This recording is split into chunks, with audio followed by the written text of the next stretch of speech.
Hey friends, welcome to this week's video. I am currently getting ready for a trip to Aspen for my third ski trip of the year, or the season, I should say. And I'm trying to make sure that I have everything kind of aligned. After this, I'm supposed to be shooting a podcast with my friend so that we can talk about sort of like a couple earbuds comparisons and go through some listening right before our trip. But this video is before that podcast, even though I might be releasing this video after that podcast. But essentially, I am packing and I need to find the right shoe with me, which kind of got me thinking, let me do a review on it. So we're taking a little bit of step away from technology so I can talk about a particular shoe. And the reason why this is important is because I'm trying to really pack lightly and pick something that would fit a lot of different use cases. So for me, I need a waterproof shoe that still will fit with all my sort of looks off of the mountain, but also be able to hold up on flights, hold up on the mountain, hold up walking around in the snow. So instead of carrying a heavy boot, my option is the Jordan 1 Element in the light bone colorway. And this shoe came out, I want to say like last year, like late last year, and it caught my eye because it does have like the nice little purple tinge, even though it's like kind of gray. But yeah, it's waterproof, has Gore-Tex, it should hold up to the elements, and I really want to kind of like beat the crap out of it and make sure that it holds up to the promise with all this Gore-Tex technology. It is a little bit more expensive than a normal Jordan 1. I believe it retails at $200 versus the normal $160. So hopefully the technology behind here is legit, but we will be doing some stress testing, weather testing to make sure that it does hold up to that promise. But before I leave, I will shoot some B-roll. So let's go into a more in-depth look on the sneaker before we actually start traveling and using it. So let's check it out. Coming out in December of last year, this is the second release of the Weatherproof Element series for the Jordan 1. This model adds waterproofing via the partnership with Gore-Tex, which ultimately boosts the sneaker to a $200 price tag. That's $40 over the normal retail for a Jordan 1. While these shoes run true to size from a length perspective, the choice of waterproof materials does affect the fit slightly as there's less stretch and give on the material. The shoe feels slimmer and noticeably tighter as a result. It's not uncomfortable by any stretch of the imagination, you definitely just feel more locked in. However, if you're a wide footer, you may have an issue here and you might considering sizing up. Otherwise, it's mostly what you expect from a Jordan 1, a classic silhouette that looks sleek on foot. Not a supremely cushy ride, but it gives you ground feel with a classic hug around your foot. Diving deeper into the uppers, the mudguards, eyelets, heel, and quarters are all comprised of a tough nubuck-like leather called Durabuck. Looking this up, this is Nike's trademark synthetic leather that has a nubuck-like feel, but with increased durability and a more snug fit. The Durabucks are a tonal gray according to the spec sheet, but it has some purpley tinge to it, which I personally love. The sides and toe box are a sail or light bone color and leverage a rougher ripstop material to up the durability of the sneaker on all fronts. The toe box is definitely more rigid than normal and don't have the same perforations that you'd see on a regular Jordan 1.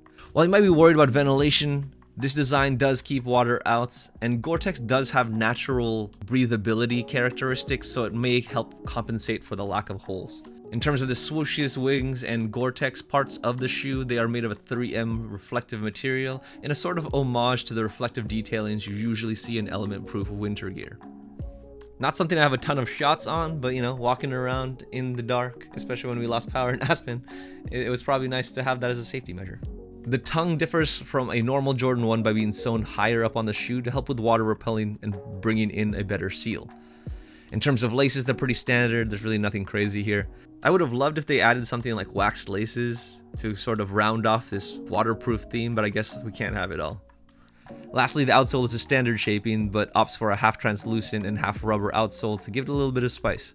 I'm not sure what the significance of the pattern here is, but it works. It would have been cool if they added a more grippy material or a chunkier sole to fit the outdoorsy vibes, but this still held up well in weather, and I'm okay with them not adding another $40 for another partnership just to make these a little bit more grippy for the winter. While there's a lot of marketing here, I wasn't expecting it to hold up against water as well as it did. The water beads off nicely, and the shoe dries relatively quick even after being bombarded by moisture and water. The Durabuck pieces are less water resistant than the ripstop pieces, but I never really had any issues with my feet getting wet or soggy, and it held up nicely on windier days in Aspen. It can definitely keep you dry in a downpour, and work equally as well on snow. Keep in mind, being waterproof doesn't make it dirt proof, so you might be dry, but your kicks will definitely get dirty. So let's start talking about how I actually used this. For flights, I usually do fly with Jordan 1s because I don't lace them too hard. They're easy to slip on and off, and generally they keep me warmer than knit shoes in the event I'm going out to a connection or just going to colder climates in general. For this Aspen trip, this seemed like a no-brainer, especially with these shoes' waterproof characteristics, but remember how I said that the materials led to a more snug fit? Well, I definitely felt it during this flight. While I was on the ground, there really is no issue. However, sometimes when I fly, my feet swell, and this was one of those instances. Usually, it's not a big issue with the normal Jordan 1s because they do have some give and they have some stretch in the material, but for these ones, I felt the significant squeeze because the material doesn't give as much. I ended up having to take them off midway through the flight, and it was a little bit of a hassle. But I would not recommend these for flying, just bring another pair of shoes for that purpose. However, if you're just chilling, it's great. It was comfortable to explore around town and kept me warm and dry through the wind and snow we encountered. Due to its waterproofing, I ended up using as my only footwear outside my ski boots. It was perfect to walk to the gondolas and take buses to other mountains, and way better than hiking it with ski boots all day. Trust me. Especially with rentals that I have, it's like night and day. It's like hell and heaven. While the shoe does have a lot of tech in it, I think my favorite part of the sneaker is simply the color choices. The neutral colors made it easy to match with everything, and with the subtly purple vibes, it gave the shoe a nice low-key pop. Nothing too in your face, but just enough to catch the eye a little bit. Whether grabbing breakfast, leaving the mountain early to escape the wind, going to dinner, clubbing, nightcaps, whatever situation I threw on it, it was able to mate every vibe that I hit. It's versatile enough to dress up or dress down without looking too much out of place, and it was quite nice to have a single shoe that fit every situation I threw at it. This by no means replaces a proper winter boot, nor will it hold up in super icy conditions, but it will get you through shorter commutes, shopping, and bar hopping on colder days. It helped keep my packing light without feeling like I was missing a look for the bouginess of Aspen. Overall, I think the shoe is beautiful and will fit many of your needs, especially in these colder months. While you may need a different shoe for flying, it'll cover your bases everywhere else.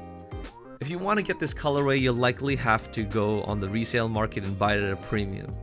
I mean, for most Jordans in general, you're gonna have to go on the resale market and buy it at a premium unless you have a bot. But if you want to try for retail and are a big fan of berry and yellow colorways, they are releasing those versions later this year, so keep your notifications open for that. So hey friends, we are wrapping up here in Aspen, and I'm a little hungover from last night, hence the glasses. But overall, the Jordan 1s and the Gore-Tex are super dope. They served me extremely well out here in Aspen, and yeah, waterproofing, pretty subtle styling, and they work basically with every outfit that I brought on trip, and I didn't die with cold or slipping. So overall, I can recommend these if you can grab them. Obviously, you'll probably have to get them on resale, but I think they're a nice vibe. Anyway, if you guys liked what you saw, want to see other videos, let me know in the comments. Otherwise, please do the normal things that you do, liking, commenting, subscribing, doing all the things you normally do on a video that you like and love, and I'll see you when I'm back in Boston.